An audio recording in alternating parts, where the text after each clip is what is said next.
Allez, bonjour à tous, ravi de vous retrouver pour une nouvelle vidéo en ce 30 avril 2025. Pour clôturer le mois d'avril, j'aimerais qu'on parle un petit peu de mes prédictions là pour la suite du cycle. Ça fait un moment que je me suis pas prêté au jeu des prédictions. Alors encore une fois, tout ce qui va être dit dans cette vidéo ne sera en aucun cas un conseil financier, mais seulement ma vision de la suite pour le marché crypto et notamment sur Bitcoin, hein, puisque vous doutez bien que pour essayer de anticiper un top de marché, il faut anticiper le top de BTC, puisque tout y est fortement corrélé comme on le voit depuis le début du cycle. Alors même si je pense qu'on aura à terme et durant un laps de temps assez court, on aura des altcoins qui surperformeront et Ethereum aussi BTC. Malgré tout, le top de marché se fera avec BTC. Donc il est opportun de faire ses prédictions pour BTC pour ensuite faire des prédictions sur le reste. Moi, dès lors que j'aurai atteint mes targets sur BTC, je prendrai mes profits évidemment dessus, mais également mes gros profits sur les alts, comme j'ai pu l'évoquer dans la semaine après, les faire travailler en DeFi jusqu'à ce que le bottom du bear market semble s'approcher dans les mois / prochaines années. Donc là, je vais vous dire un peu ma prédiction de prix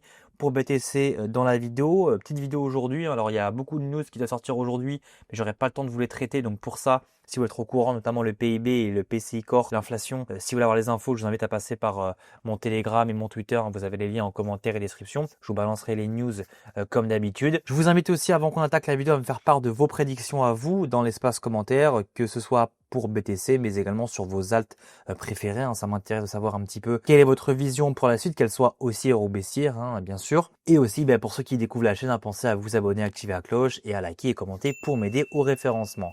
Donc, on va faire une brève revue de marché puisqu'il se passe pas grand chose. Voilà, on va faire rapide, il se passe rien puisque le marché est un peu dans l'attente de la journée d'aujourd'hui qu'on évoquera demain dans la vidéo. Passons directement à BTC. Je vais commencer un petit peu vous étayer mon biais pour la suite.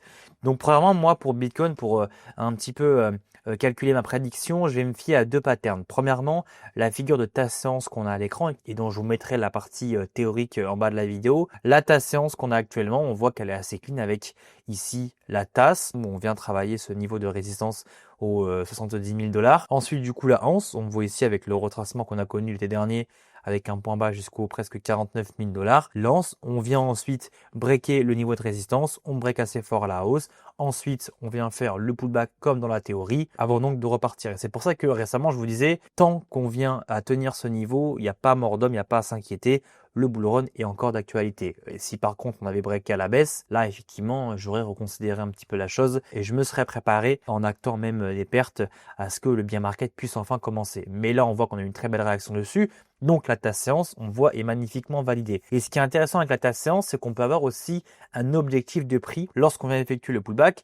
Et l'objectif de prix, encore une fois, on peut le voir dans la partie théorie. Pour ça, on va tracer la hauteur du bas de la tasse jusqu'au niveau de résistance. Et ensuite, on va calquer, on va essayer d'être assez droit. Et ensuite, on va calquer cette hauteur au moment où on vient à breaker à la hausse le niveau de résistance. Et si du coup on trace ce niveau, ça nous amène vers un Bitcoin qui pourrait aller vers les 125 000, 126 000 $ à l'occasion du prochain run aussi. Donc ça, voilà, prenez déjà en compte cette target-là, 125 000, 126 000 $. Deuxième chose sur laquelle je vais m'appuyer pour faire ma prédiction, c'est la figure de bull flag qu'on a en cours et qui est en passe d'être breaké à la hausse. D'ailleurs, on pourra en faire une vidéo dans les prochains jours. Le bull flag qui est en cours, un bull flag qu'on a pu connaître, notamment ici durant l'été dernier, durant la grosse correction. Voilà, une figure de continuation haussière. Et dès lors qu'on vient breaker à la hausse le bull flag, on repart assez fort à la hausse. Et donc le bull flag qui est en cours pour calculer l'objectif théorique dès lors qu'on viendra à breaker la borne haute,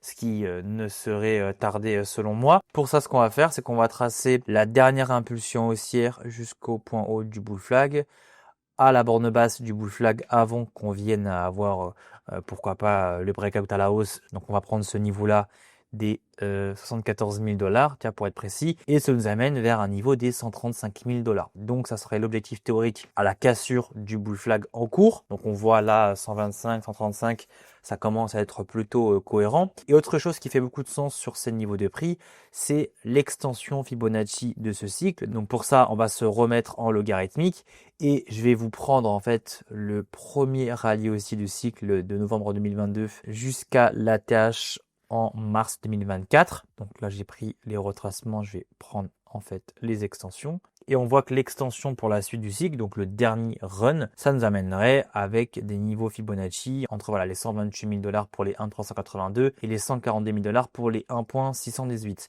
Donc, on voit qu'il y a grosso modo une tranche de prix entre 125 000 $ et 140 000 $ où BTC en fait pourrait effectuer son ATH. Donc on va prendre le chiffre rond des 135 000 $ pour se faire un petit peu une target précise. Et voilà, je pense vraiment que sur ces niveaux, on peut assister à un top de marché. On le voit même au niveau du RSI, on peine à vraiment soutenir les mouvements d'ampleur. Donc je ne pense pas en fin de compte qu'on puisse aller à 180, 200 000 $ et beaucoup plus comme certains l'évoquent. Voilà, on le voit là au niveau du RSI, la tendance haussière est en train de s'essouffler. Et on sera attentif à si par exemple on vient valider mon biais et qu'on va récupérer les 135 000 $, les 140 000 $, on sera attentif à ce que fait le RSI. Et si le RSI encore une fois n'arrive pas à faire des niveaux, enfin des sommets de plus en plus haut, on aura là bien le signe que la montée est de moins en moins soutenue et qu'on est potentiellement à la fin de ce bull run et au début du prochain bear, tout comme on avait pu avoir lors du précédent cycle. On voit bien qu'à ce moment-là, BTC fait un premier top avec son RSI en décembre 2020.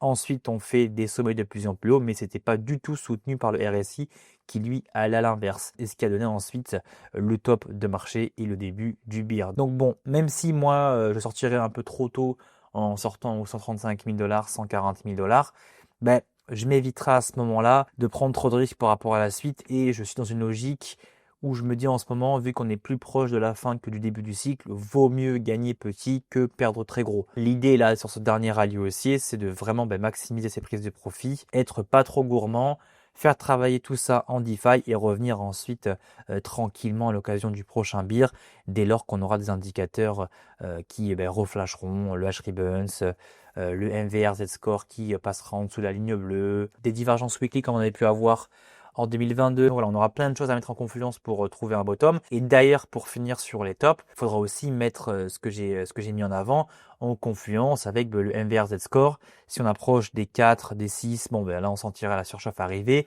Et si on voit aussi le P-cycle indicateur commencer à se rapprocher et voir potentiellement un croisement qui s'annonce, on aura là aussi un indicateur de plus quant au fait que voilà, le top de marché, il est potentiellement là. Donc vaut mieux peut-être se retirer un peu en avance, mais éviter ensuite une dégringolade un petit peu de partout. Et de toute façon, il y aura toujours des opportunités, même pendant la baisse. Il y aura des rebonds à jouer en weekly, en daily. Enfin, il y aura des trucs à faire. Mais le gros du cash, ça devrait être mis de côté pour être injecté intelligemment à l'occasion du prochain bear. Donc voilà un petit peu les amis pour ma prédiction là de prix. Je dirais les 135 000 $ pour BTC. Et après, en fonction des alts, ce sera compliqué. Ce sera vraiment en fonction de là où on en est sur ces derniers. Je vais pas attendre des prix vraiment précis sur les alts. Ce sera vraiment en fonction de ce qui se passe au niveau graphique. Si on voit aussi sur ces derniers des surchauffes sur RSI, des distributions. Enfin voilà, on aura l'occasion d'en reparler à ce moment-là. On n'y est pas encore. D'ici là, on a encore un bon rallye aussi à les récupérer sur BTC et sur les alts. Donc comptez sur moi pour au mieux vous couvrir tout ça. Et si après bien sûr on va beaucoup plus haut, tant mieux, j'espère me tromper et qu'on aille à 200, 250 000 $. Bien que je ne serai plus exposé au marché, le fait que j'ai la chaîne et des business aussi qui tournent autour de la crypto, je serai aussi exposé à ce gros rallye haussier, mais j'y crois pas trop. Donc voilà tout le monde pour la petite vidéo du jour, j'espère qu'elle vous aura plu. Donc on fera un point demain sur les news, on évoquera le PIB, l'inflation, PCE, comptez sur moi. D'ici là donc portez-vous bien, pensez avant de partir à vous abonner à la chaîne, activer la cloche, à lâcher un gros pouce bleu pour m'aider au référencement et pour ceux qui veulent aller plus loin, vous avez toujours le Twitter et le Telegram en commentaire et description. Bonne soirée à tout le monde et à demain. Bye bye.